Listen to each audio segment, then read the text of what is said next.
हुजूर सल्लल्लाहु अलैहि वसल्लम ताइफ से वापस हो रहे थे। बदन नखला एक जगह है जिसको आजकल अस्सैरुल कबीर कहते हैं, सही आजकल उसका नाम अस्सैरुल कबीर है। वहाँ पहुँचे, वहाँ सूरह रहमान की तिलावत कर रहे थे कि नसीबीन तुर्की का एक इलाका है, वहाँ के 7 जिन्नात आए और उन्होंने आपकी तिलावत सुनी और मुसलमान हो गए। आप सल्लल्लाहु अलैहि वसल्लम को इसका पता नहीं चला, तो वापस चले गए। वो चले गए और ये आपकी तिलावत सुन के वो मुसलमान हो गए। फिर आप सल्लल्लाहु अलैहि वसल्लम जब वापस आए ताइफ से, जबल नूर पर आए। जबल नूर तो याद है ना जी, जहाँ ठीक है, उसके करीब आए तो मुसलमान आपसे मुलाकात के लिए आ गए। उन्होंने कहा कि मक्का वालों ने भी तैयारी कर रखी है कि आपको तकलीफ पहुंचाएंगे, आप ना आए। तो आप सल्लल्लाहु अलैहि वसल्लम को ज़ैद बिन हारिसा जो आपके साथ थे ताइफ के सफ़र में, उन्होंने कहा कि आप कैसे मक्का में जाएंगे। उन्होंने कहा अल्लाह कोई ना कोई रास्ता निकाल लेगा। एक दो शख्सों से कहा कि मुझे पनाह दे दे, मुझे मक्के में दाखिल होने की। उन्होंने इनकार कर दिया। उसमें सुहेल एक नाम था, एक दूसरा। लेकिन मुतअम बिन अली ये एक शख्स थे जिनको आप सल्लल्लाहु अलैहि वसल्लम ने पैगाम भेजा कि मुझे यानी आप अंदाजा करें कि अपने शहर में आप सल्लल्लाहु अलैहि वसल्लम दाखिल नहीं हो सकते, पनाह लेकर दाखिल हो। तो उन्होंने फिर अपने बेटों को और अपने कौम वालों को जमा किया और उसको असला देकर हरम में खड़े हो गए और आप सल्लल्लाहु अलैहि वसल्लम को पनाह दी और आप मक्का में दाखिल की, यानी पनाह में आया। किसने पनाह दी, सवाल भी हुआ मुतअम बिन अदी।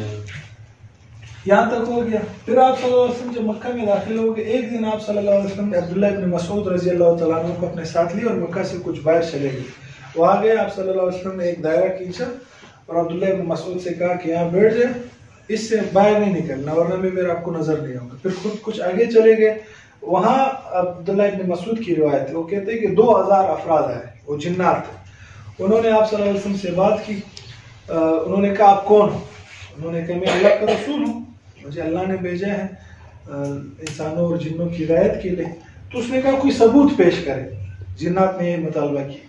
आप सल्लल्लाहु अलैहि वसल्लम ने एक दरख्त की तरफ इशारा किया कि इधर आ जाएगी। ऐसे इशारा किया तो दरख्त वहां से चलता हुआ आप सल्लल्लाहु अलैहि वसल्लम के पास, उसने दरख्त ने गवाही दी कि अल्लाह के रसूल। ये जब उन्होंने देखा तो सारे जिन्नात मुसलमान हो गए। ये उन 7 जिन्नों की मेहनत थी।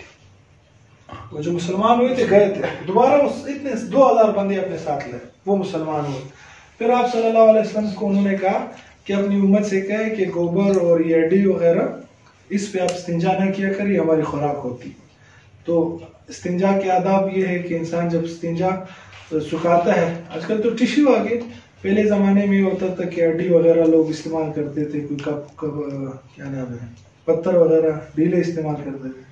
आजकल तो खैर नहीं, बार अगर आप चले जाए तो हड्डी और गोबर वगैरह इन चीज़ों से वजू खुश्क नहीं करना चाहिए। ठीक है, यहाँ तक क्लियर।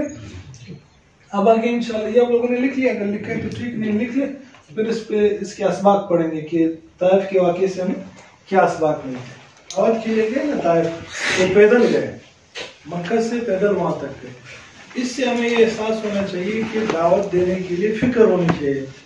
ये नहीं होना चाहिए यार कि मेरे पास वसाइल नहीं है, मेरे पास तो हालात नहीं है, मेरे पास तो गाड़ी नहीं है, मेरे पास तो फलाना चीज़ नहीं है। जब गाड़ी आ जाएगी फिर मैं इंशाल्लाह दावत दूंगा, जब मेरे पास बाइक आ जाएगी फिर मैं दावत दूंगा। नहीं, आपके पास जितने वसाइल है उसको सामने रखकर उसको साथ इस्तेमाल करते हुए आप दावत। आप फर्ज के लिए आप यहाँ से सीधे पढ़ के जाएं और कोर्स खत्म हो जाए, अगला फेज शुरू हो जाए, आपको यार मेरे पास तो मुफ्ती साहब की तरह एकेडमी नहीं है, मैं तो नहीं पढ़ा सकता। हो सकता है ना दिमाग में फोन ही आ जाए, तो कोई एकेडमी की जरूरत नहीं है। मस्जिद में बात करें, मस्जिद के कोने में बैठ जाए। घर में एक कमरा तो हो गया, ठीक है, घर वालों का आप ज़हन बनाए यार कि एक, चलो बाहर वालों को छोड़ो, घर वालों को बिठाओ, फिर तो पर्दे मर्दे का भी मसला नहीं। आपके घर में एक शख्स तो होगा ऐसे जो आपकी बात सुनेगा, एक तो होगा ना, और कोई नहीं। जो शादीशुदा है उनके लिए तो मतलब मसला आसान है, जो भाई बेचारे हमारे इधर अदर बदर फिर रहे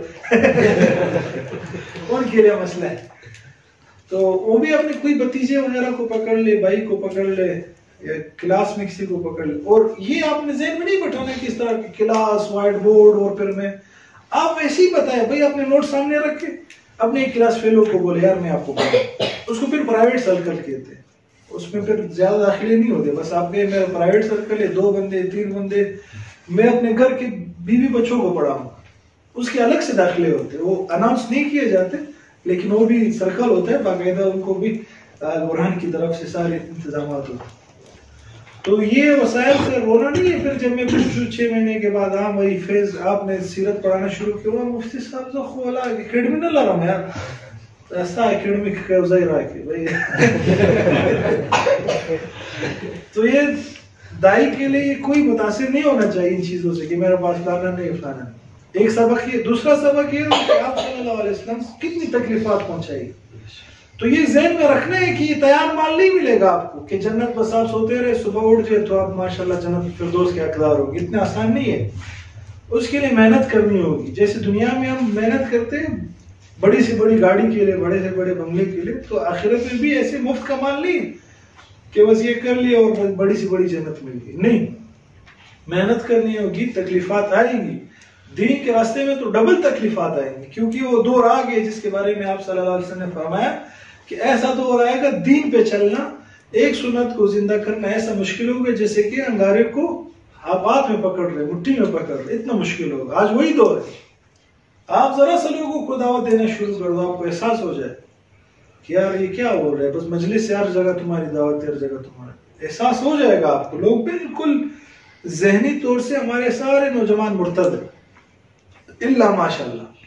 बहुत कम आपको ऐसे नौजवान मिलेंगे जो कुछ फिक्र रखते हो, कुछ सोच रखते हो। मसला ये है कि चलो यार दीन से ना खबर है, वो तो उन्होंने गैर ने मेहनत की है कि उनको दीन से हटा दिया। भाई दुनिया का भी कुछ पता नहीं, कुछ भी पता नहीं कि दुनिया में क्या करने हैं, कोई मकसद आओ उनसे पूछो क्या करने, कुछ भी वाज़ेह नहीं है। बिल्कुल ऐसे माइंड है उनके कि मैं क्या बताऊं, यानी कि न दीन के न दुनिया के, न तीन के न तेरह के। अब जाओ 9-10 वालों से पूछो आके, और लाइफ इज एंजॉयमेंट, बस एंजॉयमेंट करो भाई, कभी कल्चर डे, कभी क्या है, कभी इसी चीजों में लगे हुए बेचारे, एक एक तस्वीर के लिए अपने आप को खतरों में डालते। या नड़क जाओ जुम्मे वाले दिन बाइक पे जा रहे होते हैं भाई, लेट कर कोई चढ़ा रहे, कोई एक व्हील पर चला रहे, और बस ये उनकी जिंदगी का मकसद, और वो खुश है, बस उसने तस्वीरें लेके फेसबुक पे लगा रहे, और इधर से भी लोग उसको और आवाज दे रहे, माशाल्लाह, वाह, जबरदस्त, सुपर, एक्सीलेंट। और वो इतना होता है उसको इतना उड़ा देते कि भाई वो दासन खल्क ऊपर चला जाता है, ऊपर जब चला जाते हैं फिर लिखते हैं कि बहुत शहीद हो गए नौजवान और खूबसूरत नौजवान, एक भाई था और खाना ऐसे फिर रोने वाली चीजें लगा भी देते। और बात तो फिर माशाल्लाह उधर एक शहीद की तस्वीरें लगाई है और इधर गाना भी लगाया, हाँ आजकल सही ट्रेंड गाना भी लगाया। वो क्या नाम है यार, एक मशहूर सिंगर है, और हम पिकनिक पे जाए तो लड़के बोल के इसका लगा, मैंने कहा नहीं लगाना, खैर कोई भी है, अच्छा याद नहीं है। उसका एक गाना है, वो अक्सर जो शहीद होते हैं उसकी तस्वीर पे लगाते हैं, जम्मड़ समा बेबज़मा तस्वीर तबज़ाड़ एक अच्छी शी, इस तरह का गाना है, बस वो लगाते हैं और खुश है माशाल्लाह। और शहीद साहब के दर्जा और बुलंद हो रहे। हाँ भाई बेचारा शहीद है तो उसके लिए दुआ करो, अब गाना लगा के उसकी तस्वीरें लगा रहे तो इसको सवाब मिल रहा है उसको। अब ये बेचारे उस खुश है, यहाँ से नीचे माशाल्लाह, इन्ना लिल्लाह, अल्लाह बस बंदगान को सब्र जमील। ऐसे तस्वीरें नहीं लगानी चाहिए, नहीं लगा, तस्वीर से भी तो ज़ाहिर एक अज़ाब है उस पे जो गुजर रहे। मुफ्ती साहब जो गाना एक गलत है, मादरत, एक ये होता है कि जो बीमार होते हैं ना उसकी भी तस्वीर खींच लेते, वो बेचारा ऐसी हालत में, उसको ऑक्सीजन लगा हुआ है, उसको अपनी खबर नहीं, उसकी तस्वीर खींच लेते। भाई आपने दुआ के लिए कहना है, वैसे ही कहे कि ये बंदा बीमार है, उसकी सेहत के लिए दुआ करें, तस्वीर ना लगाए बीमार की, उसकी अजीब हालत होती है, अब उसकी तस्वीर जी। मुफ्ती साहब जो तस्वीर पे गाना लगा था, ये गुनाह उस शख्स को पहुंचता है या जिसने लगाया उसको पहुंचता है, या अज़ाब किस को पहुंचता है? अगर वो मर चुका है फिर तो उसको गुनाह नहीं मिलेगा, उसके अख्तियार भी नहीं, ठीक है। अगर वो जिंदा है और उसके गाना लगाया जा रहा है, जैसे आजकल लीडर्स हैं, लीडर्स के गाने, अगर उसको पता चल गया कि मेरा तस्वीर है उसके साथ गाने चल रहे हैं तो उसको मना करना चाहिए, वो तो बहुत खुश होता है। और दूसरा ये बात, जो सिंगर को तस्वीरों पे गाने चल, जो सिंगर को उसके गाने लगाने उसको अज़ाब मिलता है नहीं? साहब तो पे साहब, इसी में उसको कहते हैं तौबा अगर नहीं की, जुनैद जमशेद था, उसने तौबा की, उसने कहा यार मेरे सारे जितने एल्बम्स हैं जिसके पास है जला दो, मैं पेमेंट करूंगा, वापस खरीदूंगा आपसे। आपने पैसे दे के खरीदे, ऐलान कर दिया। तो अब उसको कोई गुनाह नहीं, उसने जो लगाएगा उसी का गुनाह उसने, क्योंकि तौबा करके इस दुनिया से किया। और बहुत सारे सिंगर।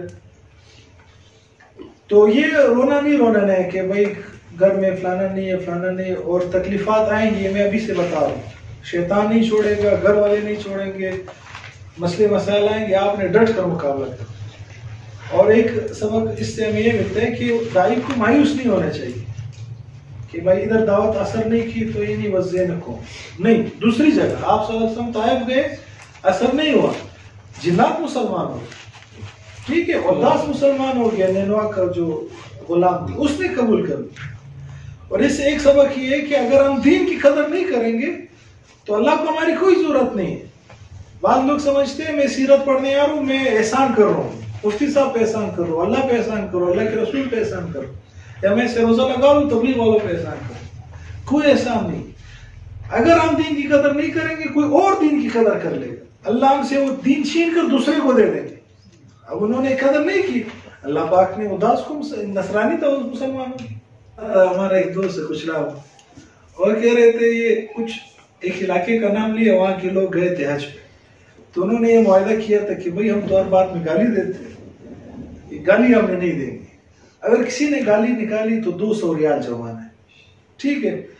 अब वो गए बेचारे हज में, जाहिर सी बात है जिन्होंने जो गए देखा होगा बहुत रश होते हैं, दिक्के होते हैं, किस्सा होता है। तो वो बेचारा जब वहाँ गए दिक्के लग रहे, वो सब आ रहे हैं, लेकिन उधर 200 रियाल जुर्माना है, बर्दाश्त कर रहे। फिर खाने का मसला होता है, उधर मसला है फलाना, बहुत बर्दाश्त किया, इतना बर्दाश्त किया। एक रात कमरे में आ गया फुल गुस्से में, ऐसे जेब से 200 रियाल निकाले, वदा दरवाजा फिर शुरू हो गया। जो एक दो हफ्ते उसने गालियां बर्दाश्त की, वो सारी गालियां निकाली। कि आप सल्लल्लाहु अलैहि वसल्लम कितने शफीक, यानी कि इतनी सख्त तकलीफात के बावजूद आपने बदवा नहीं की। हालांकि वो आ गए ना फरिश्ते दोनों पहाड़ों को इकट्ठा कर, आपने कहा नहीं ये नहीं होंगे तो इससे अगली वाली नस्ल, तो इससे ये होगा कि हम अगली नस्ल का भी से सोचें। ये नहीं कि यार ये जहन्नम तेजी नहीं भाई, ये लड़के कबूल नहीं कर रहे, फर्स्ट ईयर वाले सेकंड ईयर वाले कबूल कर लेंगे, सेकंड वाले नहीं थर्ड वाले कर लेंगे, थर्ड वाले नहीं फर्स्ट ईयर वाले कर लेंगे, कोई ना कोई तो सुन लेगा ना। 100 बच्चे, 100 को आप दावत दे रहे हो, आप मेहनत कर रहे हो, उसमें से एक लड़का भी अगर दीन पे आ गया बस आपके लिए काफी। और देखो एक तो हमारे यहाँ एक गलतफहमी ये वेस्ट ने ये डाल दी कि रिजल्ट को हम देखते हैं कि रिजल्ट किस तरह है, जिसका रिजल्ट अच्छा है हम कहते हैं यार इसकी बस मेहनत कामयाब है।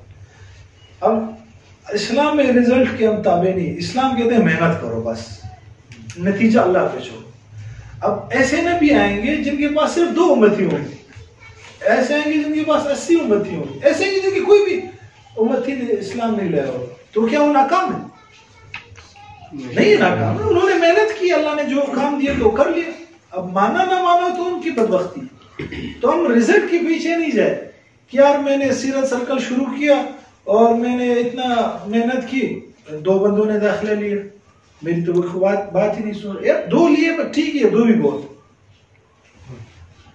तो इस पे आप परेशान नहीं होना चाहिए यार कि मुफ्ती साहब के साथ 60 बंदे आया रहे थे, इतना रश कश फलाना तजमात नहीं, इस पे आपने नहीं जाना। 2 बंदे हो, एक हो नेक हो, एक हो आप पढ़ाए, ये आप सोचे यार कि एक बंदा इस अगर मेरी वजह से ये इसने नमाजें शुरू कर दी तो क़यामत तक जब ये नमाज पढ़ेगा मरते तक तो ये सारा सवाब मुझे मिले। तो मायूसी नहीं करनी, मुश्किलात आएगी उसको बर्दाश्त करना है, जो वसाइल आपके पास है उसी में रहकर आपने दावत देनी है और शफकत और मोहब्बत के साथ, ठीक है इंशाल्लाह। हम रोजे पे गए थे तो आखिरी स्टाफ मस्जिद की छोटी छोटी दीवारें थी, बिल्कुल अभी तो वहाँ आबादी बहुत होगी, तो बिल्कुल बाहर मैदान था, छोटी छोटी दीवारें और मस्जिद के अंदर हम बैठे हुए, बस रजवाना है ना। तो वो उसने कहा मुफ्ती साहब फिराना में किसे रहा है ना, जिन्नात के किसे भाई मान ले कि वो तेरा भाई बहुत तंग किए। मैंने कहा एक शब्द सारी लाइटें बंद कर, वो सारी लाइटें बंद की। वो मोबाइल उस वक्त 11-12 नोकिया का मोबाइल आता तो उसके सर पे लाइट होती थी टॉर्च, वो मैंने जलाई। अब ऐसे मैंने उसको, बाकी सारा अंधेरा है, सिर्फ मेरे चेहरे, आप तस्वीर करो कि क्या हाल होगा ना, और ऐसा माहौल पहाड़ और कुछ भी नहीं, ऐसे लाइट मैंने जलाई। मैंने स्टोरी शुरू की। स्टोरी ये थी कि हमारे कजन, उसने कहा कि एक दफा मैं सो रहा था, अचानक मेरी आंख खुल गई। मेरी आंख खुल गई, ऐसे मैंने देखा कि क्या नाम है, वाला मोहतरमा नमाज पढ़ रही, सफेद कपड़े पहने हुए, ताजुद, माशाल्लाह वाला ने ताजुद शुरू की। खैर जब मैं फिर ऐसे देखा, वाला तो सो रही है, एक वाला इधर सो रही है और एक उधर नमाज पढ़ रही है। मैं ऐसा डर गया, मैं भी उसको ऐसा देख रहा हूँ ना, वो वालदा नंबर 2 बोले वो नमाज में ऐसे खड़ी है, और ये मैंने स्टाइल ऐसे किया था ना, मैंने कहा वो आया ऐसे, उसने आंखें ऐसा फेरना शुरू कर दी ना, आप तस्वीर दे रहा है और इधर लाइट है फुल, मैंने ऐसे किया ना, ऐसे जब किया ऐसे अपना जवान लड़की को उसने मुफ्त से बात बोली और मैंने ऊपर लाइटें जलाए, उसका दिल ऐसे पानी पिलाया, मरना चाहिए, यकीन करो कोई बातें नहीं जा रही। जवान लड़की जो नजरियात की जंग है, मीडिया और नजरियों को चेंज करना, ये टाइम कितना है हमारे पास? 3 मिनट। इसमें मैं बात करूंगा, ये पूरा मेरा एक मौजू है, ठीक, कि नजरियात की जंग कैसे, इस पे हम बात करेंगे इंशाल्लाह। पूरे मैं आपको तफसील बताऊंगा कि ये हमारे साथ कैसे, और इंशाल्लाह इसके लिए तो 2 दिन का कैंप लगेगा इंशाल्लाह, हो सकते हैं अगले महीने या 2 महीने बाद 2 दिन हमने मस्जिद में गुजारने, आप कल नहीं थे तो वो इसी पर होगा, सेम यही टॉपिक होगा कि गैर मुस्लिम जो तहजीब है मगरबी, जिसको हम सिर्फ तहजीब समझ रहे हैं, वो दीन है पूरा, वो कैसे हमारे नौजवानों की जो जहन साजी है, कैसे जहन पलट देते हैं। सही मुसलमान होता है, नाम का अब्दुल गफ्फार होता है, लेकिन उसका जहन बिल्कुल चेंज होता है, वो दीन की बात एक्सेप्ट ही नहीं करता है, दलाल देता है आपको उसके अगेंस्ट। तो वो ग़ज़्व फ़िक्री शुरू होते हैं कि नजरियाती जंग, उसके क्या उसूल है और गैर मुस्लिम उस पर क्या कर रहे हैं, हम लोग कैसे क्या कर रहे हैं, उस समय इंशाल्लाह मैं इस पर बात करूंगा। मैंने नहीं की खुदा न खास्ता, मेरा तो मैं करूंगा। 2 महीने बाद या 1 महीने बाद 1.5 महीने बाद कैंप लगेगा 2 दिन का, उसमें तो सब ने आना है, ठीक है इंशाल्लाह। वो कैंप लगता है, उसमें 2 दिन के लिए पर डे 1000 है, या पूरा 2 दिन के 1000 रुपया फीस होती है उसकी। उसमें मोबाइल 2 दिन के लिए ऑफ, बस पढ़ने के लिए भी आपको देते हैं, जैसे कल एक्टिविटीज थी, इस तरह की मुख्तलिफ एक्टिविटीज होती है। ये एक्टिविटीज इसलिए करवाते हैं, देखो बाज लोग सीखते सुनने से, बाज वॉच करके सीखते, बाज लिख कर सीखते, बाज प्रैक्टिकल करके सीखते। तो ये एक्टिविटीज में सारी चीजें आ जाती कि किसी ने अगर सुनकर नहीं सीखा तो लिख कर सीख लेगा, जिसने लिख कर नहीं सीखा वो देख कर सीख लेगा, उसने इस सब में नहीं सीखा वो अमल करके सीख लेगा। उसके लिए अभी से आप तैयारी करें इंशाल्लाह। जब भी ये अनाउंस होगा कैंप 2 दिन के इस्लाही कैंप, उसमें आप सब ने शिरकत करनी है, और को भी दावत देनी और तो आम होगा इंशाल्लाह।